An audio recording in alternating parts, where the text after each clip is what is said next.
Bueno, señores, vamos a cambiar de tema, permitidme, vamos a hablar sobre esa condena al fiscal general del Estado, algo absolutamente inédito. Y para hablar sobre esta cuestión, contamos con Juan Antonio Frago, abogado de APIF, la Asociación Profesional e Independiente de Fiscales, que ha ejercido de acusación popular en el juicio. Juan Antonio Frago es miembro del despacho Frago y Suárez, abogados penalistas. ¿Qué tal, señor Frago? Buenos días, ¿cómo está? Hola, muy buenos días. Bueno, lo primero, enhorabuena. ¿Satisfecho con la sentencia? La sentencia como tal aún no ha salido, solo han adelantado el fallo. También uno tiene su corazoncito, creo que podía haber dado para más la condena, pero teniendo en cuenta la extrema dificultad del asunto, la presión tan descomunal que se ha ejercido sobre el tribunal, etcétera, pues bueno, desde luego hay que ver el vaso bastante más medio lleno que medio vacío. ¿Cómo notó al fiscal general del Estado durante el juicio?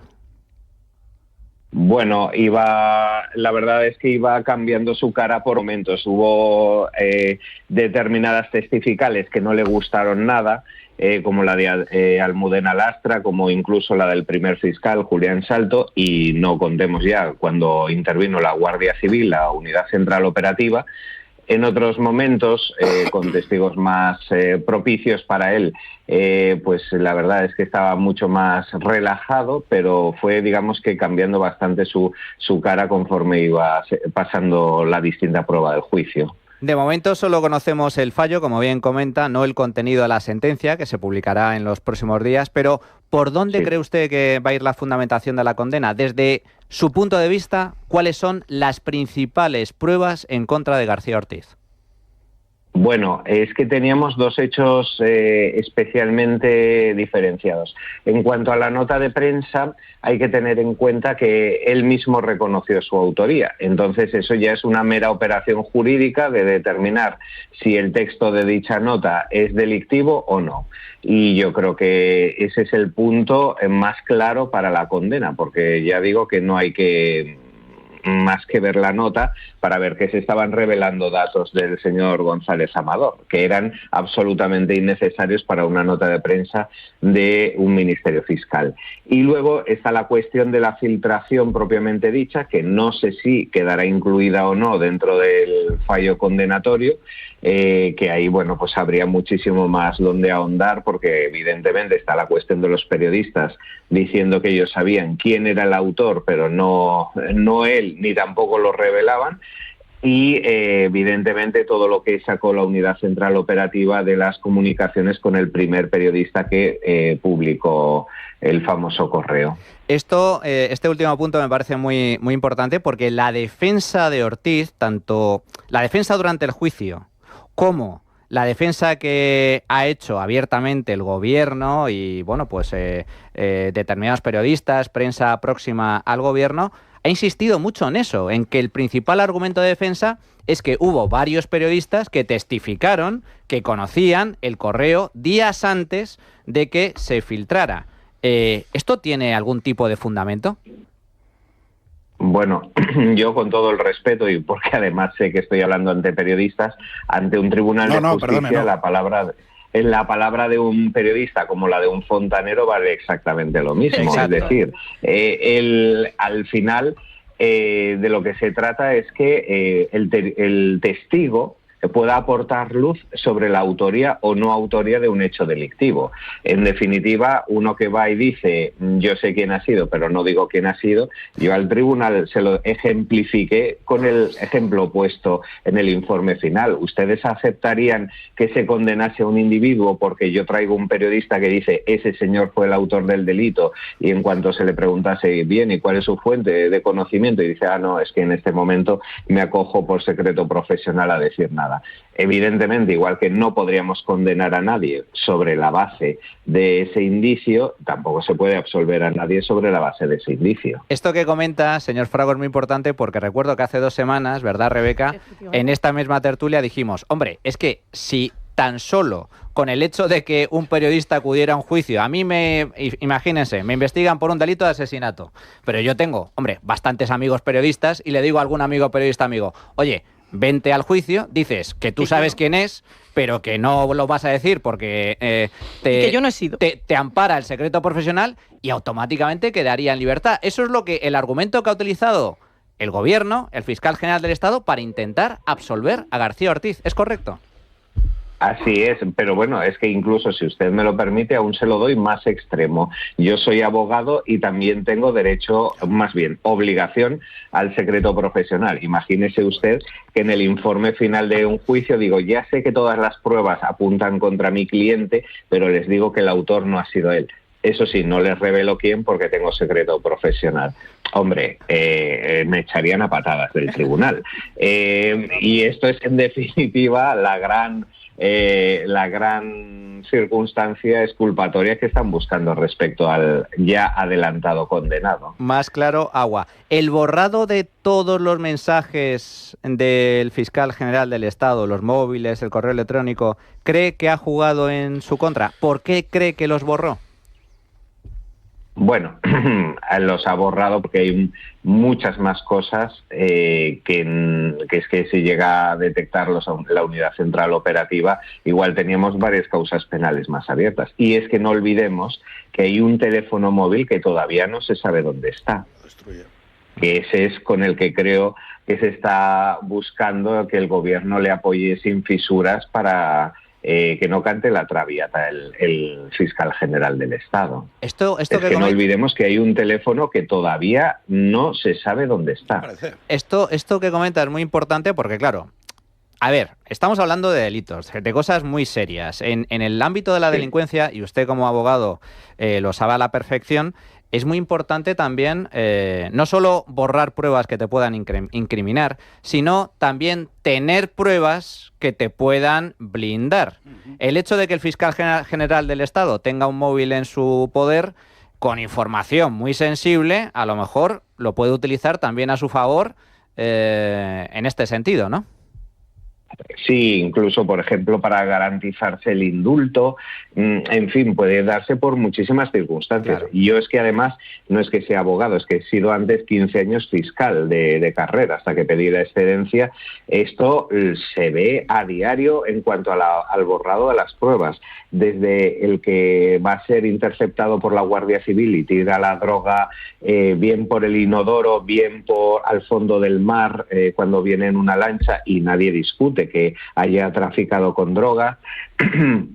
Puse un ejemplo que desgraciadamente ha sido tergiversado incluso por algunos medios de prensa, pero es que tenemos asesinatos como el de Marta del Castillo o el desgraciado también de los niños de Bretón, donde desgraciadamente el cuerpo del delito, del asesinato, ha sido eliminado. Nunca se encontró materialmente. En la hoguera, desgraciadamente, aparecieron restos de ADN, pero es que al final los delincuentes normalmente no dejan el DNI en la escena del crimen para que se sepa claramente quién ha sido. Hay que reconstruirlo con muchos indicios y desde luego el borrado o eliminación de la prueba del delito pues suele ser tomado por los tribunales occidentales como un elemento de cargo bastante importante. Comenta usted, y lo comenta muy bien, los tribunales occidentales. Quizás en países bananeros esto no es tan importante, pero en tribunales occidentales, en el mundo libre, esto es así. Y no solo se puede condenar a alguien por pruebas directas, donde ya no hay ningún tipo de duda, sino también por pruebas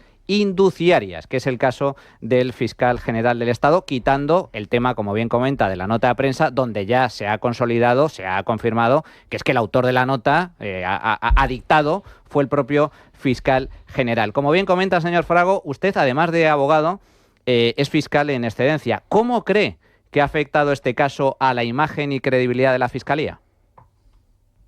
Pues muy mal en un momento en el que se está discutiendo ya realmente desde hace años la instrucción del Ministerio Fiscal de los delitos, como ocurre en toda América y en prácticamente toda Europa, en un momento en el que tenemos por un lado a su máximo representante, que ya se ha anunciado su condena, en un momento en el que se lo plantea el tribunal. Muy bien, esta es la institución que va a instruir y no es capaz de decirnos sino quién hizo la filtración. Porque es que no hicieron una auditoría informática de quién ha accedido a ese correo. Era tan sencillo como eso. Eso lo hacen, yo tengo muchos asuntos, cualquier pequeño ayuntamiento llama a un informático y en 10 minutos te dice, han accedido a este documento estas 3 personas. Y ahora ya vamos a descartar la razón por la que lo hizo cada cual. Nadie asume en ninguna gran corporación, llámese de derecho público como es una administración o una empresa, el comerse un juicio de estas características si tiene de verdad la sospecha de que ha sido otro el autor del hecho. Nadie. Usted se imagina a un gran empresario jugándose años de prisión en función de... y sabiendo él realmente que él no ha cometido el delito de la filtración de, pues no sé, información reservada a la empresa, etcétera. ¿Quién se come un juicio de esas características y no hace una investigación interna? Eso es porque evidentemente todos sabían quién había sido y le han intentado proteger de la mejor manera que han considerado oportuna. Esto que comenta también me parece muy relevante porque otro de los argumentos que ha utilizado la defensa durante el juicio es el hecho de que a ese correo pudo acceder mucha gente. Hablaban de 300, 400, 500 personas. Bueno, eso 500, era... 500 personas. 500 sí. personas. Pero, efectivamente, como bien comenta, hete aquí que como cualquier administración pública, y más cuando trata datos sensibles y reservados, caso agencia tributaria, caso sanidad pública, caso justicia, resulta que hay un sistema informático que te permite identificar quién entra al expediente, los correos que se envían, a qué hora se entra. La Fiscalía no ha aportado ningún dato al respecto. No, solo pruebas para intentar despistar, pero es que creo que este punto ustedes se lo perdieron porque en el primer día de interrogatorios yo le pregunté a la fiscal jefe provincial sobre esa famosa lista. Ahí yo jugaba con cierta ventaja, como ya se ha dicho, porque he sido fiscal. Es que conozco a muchas de esas personas y de esos 500 yo tenía detectados al menos 29 que o se habían jubilado ya años antes o habían fallecido. Había 2 fallecidos en esa lista al menos 9 meses antes. Había gente que estaba en la excedencia como yo. Había gente que estaba trabajando ante otros órganos, como la Fiscalía Europea, como ante el Tribunal Constitucional como letrado. En fin, hasta 29 personas, que era materialmente imposible. Eso en todos los países de este planeta se llama falsedad documental, certificar algo que no es cierto. O sea, ha habido notarios que se han ido a prisión por certificar que una junta de una sociedad se ha celebrado tal día cuando no era cierto. Y aquí nos presentan habrá que ver qué decide sobre eso el tribunal o pasa de puntillas sobre ese aspecto. Pero es que uno no puede certificar que 29 personas han podido acceder cuando es manifiestamente imposible.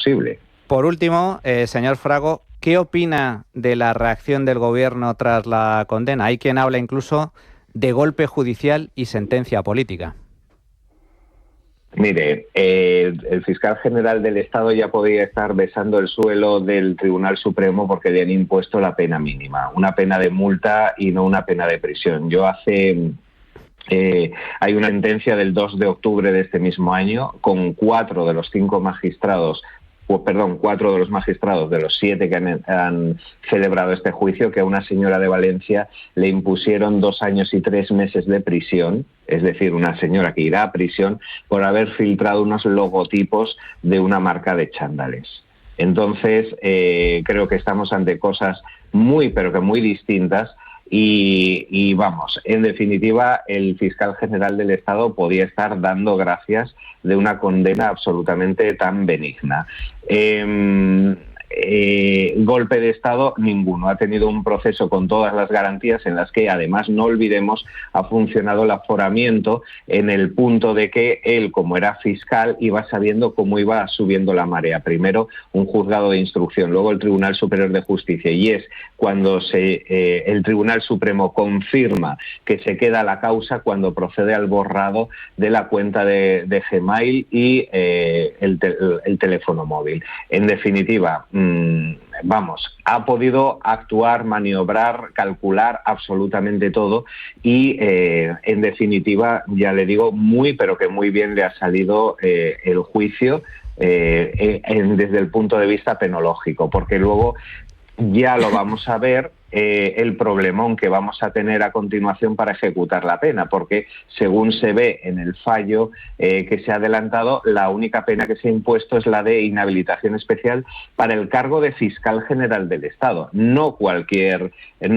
la pertenencia en sí mismo a la Fiscalía. Es decir, este señor le pueden cesar y ya vamos a tener el problema de instar administrativamente también su separación del servicio, porque no puede haber ningún fiscal ni autor de un delito doloso, para los oyentes, un delito intencional, como es el caso, ni tampoco con inhabilitación especial. Eso, desde un punto de vista administrativo, también tiene que suponer la separación del servicio.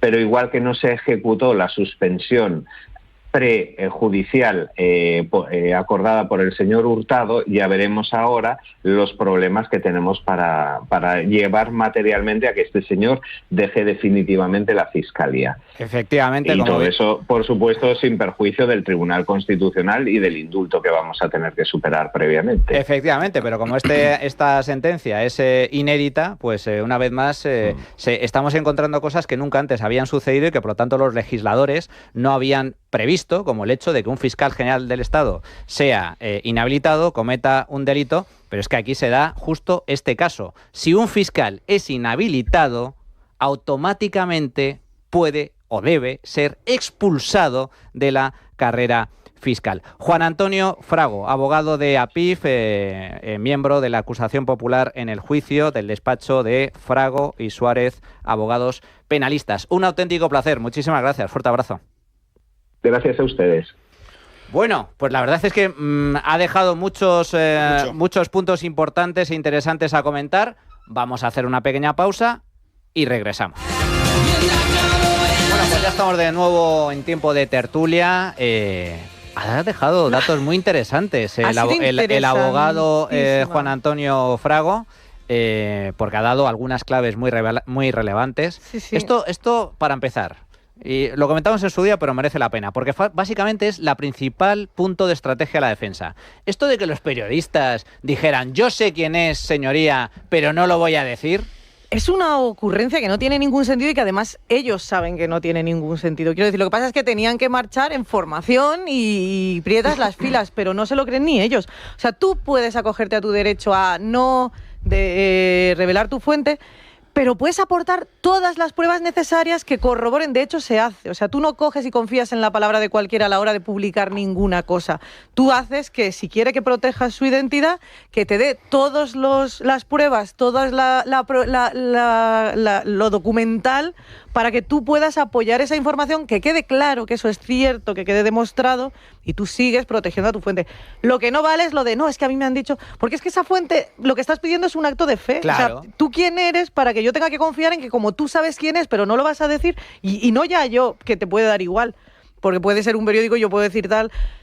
A un juez, es que se lo estás pidiendo a un tribunal, estás pidiendo que tu opinión personal, esa palabra tuya, sin aportar más prueba, sea una prueba de cargo. No tiene lo que se denomina jurídicamente presunción de veracidad, cosa que sí tienen, por ejemplo, los policías. Policías y guardias civiles tienen presunción de veracidad. Es decir, ante un tribunal se presupone que está diciendo la verdad. Luego hay que demostrarlo, etc. Pero que diga un periodista es como si, pues lo mismo que un psicólogo o como decía... O como decía tu entrevistado. Como decía el abogado. Yo soy abogado, también pues tengo derecho a añado proteger... complejidad, ¿vale?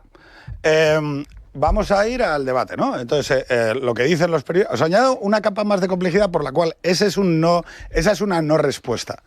Que llegue el periodista, José Precedo, que oye, a mí me puede caer muy bien, yo soy asturiano, me cae cojonudamente, pero llega al Tribunal Supremo, Marchena. No, oiga, mire, yo sé quién es, pero no lo voy a decir.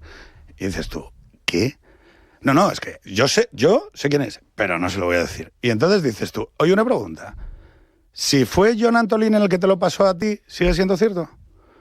Pregunto. Sí. Si el fiscal general del Estado se lo mandó a 5 trabajadores de Moncloa, si el fiscal general del Estado cogió eso y se lo pasó a 5 trabajadores de Moncloa, claro, es decir, a Pilar Sánchez de Acera, a John Antolín, al secretario de Estado de Comunicación, o se lo mandó a uno de ellos y ese se lo mandó a otros 5, Pregunta.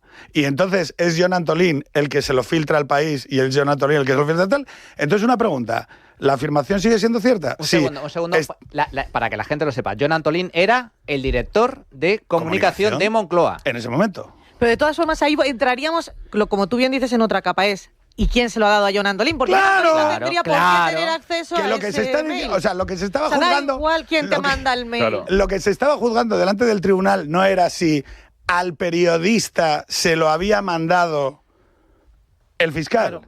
Lo que se estaba juzgando delante del tribunal era quién lo mandó para que se filtrase. Esa es la clave. Es decir, oiga, no, luego se filtró a través de Pilar Sánchez Acera, de Jon Antolín, del secretario de Estado de Comunicación de Moncloa o de quien cojones sea. Pero ¿quién cogió de su móvil personal, de Gmail? ¿Quién sacó a un fiscal que estaba en un partido de la Champions del Atlético? Que digo yo que no le molaría que lo sacaran. Le fastidió bastante. Y le dijo, venga, sal del partido y me lo mandas. Y pues fue el fiscal general del Estado, utilizando toda su competencia en términos de autoridad, que en la Fiscalía es muchísima. Es decir, en la Fiscalía el fiscal ordena y se obedece. ¿Y qué es lo que sucedió? ¿Qué es lo que rompió? Lo que rompió totalmente el código, y hay que decirlo, para mí son dos personas. Y hay que reconocerles que en este proceso hemos tenido la suerte de que haya habido dos personas que hayan cortocircuitado, y esto para mí es muy importante de lo que son los procesos de toma de decisiones en ámbitos tan completos como la política o los sitios donde hay mucha obediencia, ¿no? A ti te llama un consejero, te llama un ministro, te llama el presidente de gobierno, te llama el fiscal general, te dice, haz esto y tú obedeces. Ahora bien, hay dos personas que yo quiero ponerme aquí en pie y saludarlas positivamente. Una a Manu le va a parecer fatal, pero yo quiero hacerlo. Una es la fiscal que le dice al fiscal general del Estado, como subalterna, oiga, eso no se puede hacer. Yo solo aplaudo. Adriana Lastra, ¿te refieres? Déjame la segunda. Vale. Déjame la segunda. Y que gracias a que esa persona lo que le dice al fiscal es, no, yo te voy a obedecer, pero pásame la orden por escrito. Pásame la orden por escrito. Esto es un gesto noble y heroico de una persona que de repente dice, oye, mira, yo tengo que obedecer, pero tengo al mismo tiempo que reconocer que creo que esto está mal. ¿Y qué le dice? Señor fiscal, páseme la orden por escrito. Y entonces coge el fiscal y dice, te la apoyo, y dice, tú, y es mogol. Pero bueno, y luego el segundo es Juan Lobato. Un saludo a don Juan Lobato. También estoy de acuerdo, me parece muy bien. Lo que hizo me parece muy bien. Ojo, he conseguido que pero en el Radio Libertad Digital se le dé un ole a Juan Lobato. No, a ver, cuidado. Lo cortes no quita lo valiente. Lobato hizo una cosa que tenía que hacer. Oye, recibe esto y dice, oye, esto no lo puedo publicar. ¿Esto de dónde sale? ¿Esto Primero, no te lo habrá Lobato filtrado la Fiscalía? De Hacienda. ¿De Hacienda? Lobato es funcionario de Hacienda. Técnico de Hacienda. Y de repente ve llegar ese sobre con Antrax de Pilar Sánchez Acera, mano derecha de su enemigo mortal, Óscar López. También. Y le dice, Juan, dice Pilar Sánchez Acera, Juan, mira, tengo aquí una cosa preciosa. Sé que parece que lleva Antrax, pero no te preocupes, tú levanta la voz en el Parlamento y di que lo tienes. Y el otro dice, ¿y por qué lo tienes? Y automáticamente va al notario y dice, tome usted mi móvil, y yo con esta mierda no tengo nada que ver. Bueno, luego hay que recordar que Lobato efectivamente utiliza el correo electrónico en la Asamblea contra Ayuso, pero después de que lo publique el Plural. Y ahí son muy importantes los tiempos. Ella le dice, no, pero dilo. Él, en ese intercambio de conversación, le dice, ¿pero de dónde lo has sacado? ¿Dónde está publicado? Ah, un segundo, como dice Pedro. Y entonces llama y automáticamente en unos minutos está publicado en el Plural. Y entonces él va con eso publicado en prensa. La prensa ha dicho, la prensa no lo ha dicho el Plural, y por una razón muy concreta, que es justificarte a ti que tú puedas utilizarlo. Es que eso es importante, esos tiempos. Pedro. Voy a hacer una intervención que puede parecer un poco aburrida porque es de vuelta a lo jurídico, pero es que hay una cosa que ha dicho el abogado del señor Frago, que en su explicación que me ha parecido brillante, ha dicho, él ha tenido un proceso con todas las garantías. Bueno, con todas las garantías y una más, que es tener a la Fiscalía defendiéndote. Bueno, sí. Claro. Eso más que una garantía es una anomalía. Claro, entonces, lo que parece gravísimo, me acuerdo cuando has dicho lo de Óscar López, cuando decía lo de, es que han condenado a un señor sin pruebas y entonces también pueden liberar a uno sin ellas o con ellas.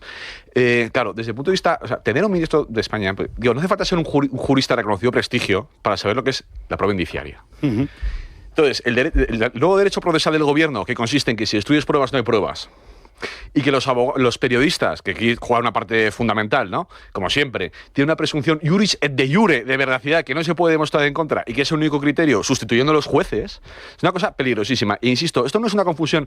Por ejemplo, también quería mandar un saludo a Álvaro Bernat, que se ha encargado de explicar esto muy bien. Álvaro forma parte precisamente del abogado, del despacho Fragua y Suárez. Exacto, que han hecho un trabajo. Entonces, ha tenido que explicar una cosa, que en el fondo, porque han conseguido generar una confusión tal, lo hemos visto en otras materias que es más en derecho constitucional, ¿no? Pues dices, oye, ha habido doctrinas originalísimas estos años, pero que, ¿sabes? Que ya esto afecta al derecho procesal, que había mucha gente que estaba convencida de que efectivamente si no hay una prueba palmaria, pues ya está. Entonces, que esto es una operación de lawfare. Entonces, ya digo, me parece muy grave que ministros de España estén haciendo esto, y basta que haya sido a una clase de en la Facultad de Derecho para saber que esto es así. Bueno, y otra cosa más Fijaos, buena de esto es las acusaciones populares.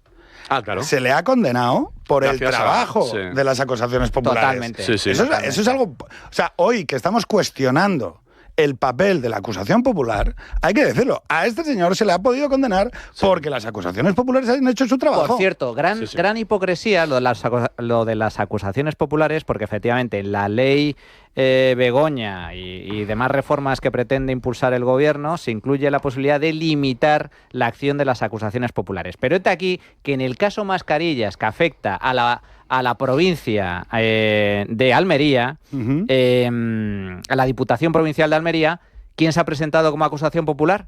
¡El PSOE! ¡Hombre! ¡El PSOE! Por cierto, muy importante también, enormemente grave, que el presidente del gobierno, en medio del juicio, no antes, que también, no después, que también, sino durante el juicio, concediese una entrevista al País para decir que el fiscal general del Estado es inocente. Eso es una injerencia brutal, inédita, inconcebible en cualquier país serio. Pero vayamos a otro punto que me ha resultado muy interesante de la entrevista. ¿Por qué el fiscal general del Estado se ha guardado un móvil? Claro. Exactamente. Espera, yo te lo digo al revés. Y también por dar un poco la perspectiva a la gente que nos está oyendo, ¿no? De, tíos, tato muy mal, pero tato lleno. Es decir, oye, tío, el Estado de Derecho ha funcionado, ha salido el presidente del Gobierno de España a toda página diciendo el fiscal general es inocente, y aquí ha habido 7 personas que han hecho su trabajo. Y lo digo, incluso los votos particulares me parece que es su trabajo. O sea, eso forma parte del... Cuando hablamos del Estado de Derecho, cuando hablamos del cumplimiento de la ley, cuando hablamos de las sentencias, cuando hablamos de los magisterios que ocupan y de que haya 7 votos, hablamos de esto. Hablamos de que incluso aunque el rey... cuando digo el rey, quiero decir, incluso aunque el autócrata, aunque el poder quiera que se te trate como un inocente, va a haber gente que va a hacer su trabajo. Y su trabajo es coser al derecho la situación. ¿Qué sucede? Aquí, una de las cosas que a mí siempre me ha fascinado más desde el inicio de todo esto, en octubre de 2024, era por qué un tipo como Pedro Sánchez, que siempre trata de obtener, dentro de las situaciones de contexto que se van creando, el escenario de opciones más beneficioso para él. Es por eso, de ahí viene, por ejemplo, la capacidad para votar con Bildu. O sea, él siempre tiene capacidad para jugar a un juego irrestricto, ¿no? Es decir, oye, aquí, ¿cómo puedo maximizar mi capacidad? Bueno, pues voy a hacer algo que la gente no se espera. Sin embargo, llega el encausamiento del fiscal general del Estado y de repente llevamos desde octubre de 2024 haciendo que un tipo apueste su capital, se ponga a dar una entrevista en El País, a dañarse a sí mismo, a consumir una cantidad de esfuerzos comunicativos, de atención ciudadana, además, en un tema que no le genera ningún beneficio. O sea, si yo tengo que pensar en términos de Pedro Sánchez, lo normal era, yo en octubre de 2024, que es cuando ya se publican las conversaciones, y ya se sabe lo que ha dicho y ha hecho el fiscal. O sea, ahí dices, mira, tío, esto va a acabar como va a acabar. En ese momento, un tío como Pedro Sánchez, con su trayectoria, lo que tiene que hacer es pum, pum, pum, pum, le mata, le deja solo, cauteriza la herida y nombra a otro fiscal. Pero no lo hizo. Y ya está. Y no lo hizo. Y esto es clave porque efectivamente Pedro Sánchez es un killer, le cuesta cero que ha matado a Ábalos, cortar que cabezas. Ha matado a Santos. Y tiene sustitutos. Y sin embargo al fiscal no se lo carga. Comentábamos ayer en la tertulia con Pilar Rodríguez Los Santos, que también me parece un punto muy, muy relevante, que claro, ¿cuándo el fiscal general del Estado activa toda la maquinaria del equipo Fortuny para desmontar la noticia del Mundo? 5 minutos después de que saliera la noticia. Y un fiscal general del Estado está a lo suyo. No está a leer normalmente la prensa constantemente, a seguir la actualidad. ¿Recibió el fiscal general del Estado algún tipo de instrucción o directriz por parte de Moncloa para que, oye, Álvaro, esto hay que desmontarlo? Porque la clave es, ¿y el fiscal general del Estado tiene pruebas en su móvil de ese tipo de instrucciones, de alguna llamada por parte de Moncloa? ¿A quién defiende el fiscal general del Estado borrando los mensajes y guardando un móvil del que todavía se desconoce su paradero? Es que esa es la clave, que hay un móvil que no ha sido destruido como los otros. Que los otros han sido borrados. O borrados. Pero este no aparece. Ha sido destruido. Exacto. Y cuando le preguntan al fiscal, hay dos agujeros negros, dos preguntas que resuenan, ¿no? Oiga, ¿usted qué hizo el martes? Pues no lo sé tal. Pero hay dos elementos que cuando alguien contesta no lo sé, es muy increíble. Uno es Pilar Sánchez Acera. Señora Pilar Sánchez Acera, jefe de gabinete de Óscar López, trabajadora de Moncloa. Está Óscar López encima de ella y encima de Óscar López, Pedro Sánchez. O sea, hay dos, como con Kevin Bacon, hay dos tramos directos. O sea, es como, oye, esto es el core de Semillas Moncloa. Vale. Señora Pilar Sánchez Acera, ¿quién le pasó la foto que usted envió a Juan Lobato? No me acuerdo. No soy capaz de recordar. No puedo recordar. No puedo recordar. Que era muy buena la frase. No puedo recordar. Mire, señora Pilar Sánchez Acera, no hay tantos periodistas de política en España. Con suerte, a su nivel, que tengan su teléfono y con quien usted interactúe, debe haber 30. Si usted, antes de este juicio, va preguntándole uno a uno, oye, ¿me lo pasaste tú?, va a haber uno que va a decir, sí, hombre, Pilar, fui yo. Digo, no es química inorgánica, es, oiga, usted puede hablar con 30 personas y preguntarles, oye, ¿me lo pasaste? Si usted tiene este Alzheimer sobrevenido, puede usted haberlo hecho. No lo hizo, perfecto, no pasa nada. La segunda, que yo creo que es la verdaderamente profunda, es, señor fiscal, ¿usted qué hizo con ese móvil? No, bueno, lo destruí, desapareció. Pero, oiga, ¿y ese móvil dónde está ahora mismo? ¿Dónde está? ¿Está precintado en un locker a las afueras de Madrid? Porque porque igual es la base del indulto. Pero, igual usted no lo ha entregado porque es la moneda de cambio de... mi Pedro, mi beautiful Pedro, me va a dar el indulto, lo sabe Dios. Es que esto es importante porque en el mundo del AMPA y también en el mundo del AMPA político, precisamente por eso se graban las conversaciones. ¿Por qué Koldo García grababa hasta el apuntador? Pues para tener pruebas y para tener indicios de que en caso de que cayera él, poder negociar y poder hacer cosas. Es que esto es muy importante, y esto explicaría, es una cuestión clave, esto explicaría en gran medida la obsesión del gobierno por defender a Álvaro García Ortiz. Oye, que si Álvaro García Ortiz se ha metido él solito, en un lío... Pues tú te lo comes. Pues tú te lo comes, le cortas la cabeza y aguanta 0-3. Y pones a otras fiscales afines, que se me ocurren muy fácilmente. ¡Hombre! Un tipo que se ha cargado hasta el apuntador cuando ha hecho falta. Y aquí hay una cosa, mira, la prueba indiciaria, por ejemplo, esto de borrar mensajes. Dices, ¿cuál es el indicio? El indicio es, ningún inocente borraría las pruebas de su inocencia. Bien, pero tal vez un culpable conservaría las pruebas que le benefician. Entonces, la prueba indiciaria lo bueno que tiene es que es muy razonable. Es decir, de hecho, o tú vas a las declaraciones de la UCO, que hablan de ellos de control. ¿Quién tiene el control? El dominio de situación. Dominio de situación, incentivos. Bien, pues a mí no se me ocurre, razonablemente, no acuso a nadie de ningún delito, si conservas un móvil y has estudiado todo lo demás, es que eso te beneficia. ¿Ante quién? Ante que te puede beneficiar. Así de claro, un razonamiento natural. Rebeca, última reflexión de la tertulia. Así como para... Para cerrar este capítulo del fiscal general, que por cierto, no lo hemos comentado, y si quieres cerramos por ahí. la reacción de la izquierda, que están hablando directamente de asaltar el Poder Judicial. A mí que la izquierda mediática o en las redes la conversación pública de la izquierda vaya por ahí no me ha sorprendido en absoluto, porque era lo que ya nos habían anticipado de por dónde iba a ir en caso de que fuese este el resultado. Y en caso de que hubiese sido otro, habría sido como, veis, como teníamos razón. Entonces, no ha sido sorprendente. A mí lo que sí que me ha sorprendido y preocupado es que cargos públicos, que personas con relevancia pública estén hablando de manera tan irresponsable de golpe judicial, acusando al tribunal de haber prevaricado prácticamente, aunque no hayan utilizado esa palabra, y poco menos que diciendo que esto demuestra, poco menos no, es que lo han dicho, que esto demuestra que Franco está vivo un poco, ¿no? Como que a mí me parece muy, muy preocupante, muy grave. O sea, lo que demuestra que Franco está vivo es que se dicta una sentencia contra lo que quiere el poder. Exacto, sí. Exacto. Típico. Bueno, pero eso lo hemos escuchado. Han llegado a decir, y con esto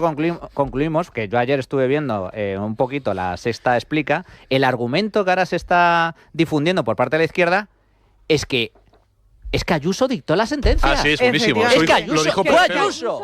Lo dijo Precedo. Ayuso es intocable. Si hasta el fiscal general cae, Ayuso. Pero no resulta muy divertido, que la ficción sea que ellos son víctimas del poder. Terrible. Son la oposición. Es cuando es el poder, efectivamente. Cuando ellos son el poder. A ver, Adrián, cuéntanos, resultado de la tuit encuesta. Pues hoy hemos preguntado a nuestros oyentes qué opinan de la reacción de la izquierda tras la condena al fiscal general del Estado. Nuestras opciones en nuestra cuenta @trincherallamas eran que es normal porque es inocente, es todo puro teatro, o verdaderamente sí que es una amenaza para la democracia. Pues un 88% sí que cree que es una amenaza para la Nunca democracia. defrauda a nuestra audiencia. No. Y vamos a escuchar a lo que nos han dejado. Buenos días desde Gran Canaria, soy María del Pino, que es un desastre las reacciones del gobierno y de todos los que le rodean, incluidos periodistas y de televisiones y eso, es un desastre para España.